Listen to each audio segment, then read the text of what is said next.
Antony van लीeuwenhoek। अब Antony van लीeuwenhoek ये भी जो है बहुत ज़्यादा इंपॉर्टेंट है, अगर डिटेल में जाएंगे तो इनके बारे में पता चलेगा, लेकिन हमारे एनसीईआरटी की बुक में देखेंगे तो जो हमारी 8th क्लास की बुक एनसीईआरटी है साइंस की, उसमें इनके बारे में कहीं मेंशन नहीं है। लेकिन आपको पता होना चाहिए कि लीeuwenhoek ने क्या किया था।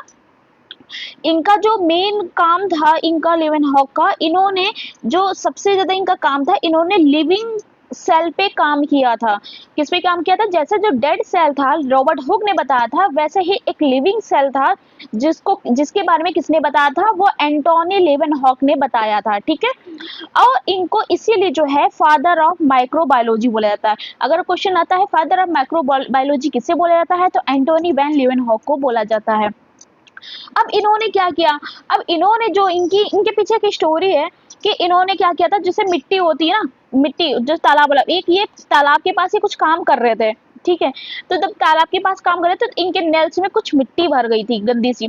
तो वो क्या किया, इन्होंने एक माइक्रोस्कोप बनाया था, बहुत अच्छा मतलब अभी तक जो इतने अच्छे डिस्कवर नहीं हुए थे, लेकिन इन्होंने क्या किया था, his curiosity and skill in lens making led him to create some of the most powerful microscope of his time, capable of magnifying object up to 200 to 300 times।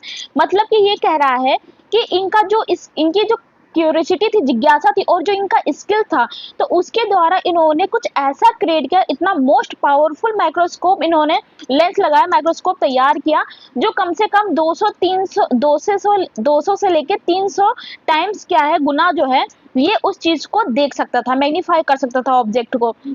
तो ऐसा इन्होंने जो क्या किया, एक माइक्रोस्कोप तैयार किया। तो जब इनके नेल्स में जो है वो गंदगी भर गई, तो उन्होंने क्या किया, क्यों ना इसको जो देखा जाए कि इसमें क्या दिखता है।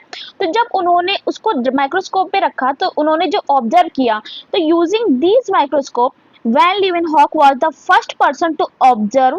तो वो पहले एक ऐसे पर्सन थे जिन्होंने ऑब्जर्व किया and describe single cell organism, और उन्होंने बताया कि single cell organism which is called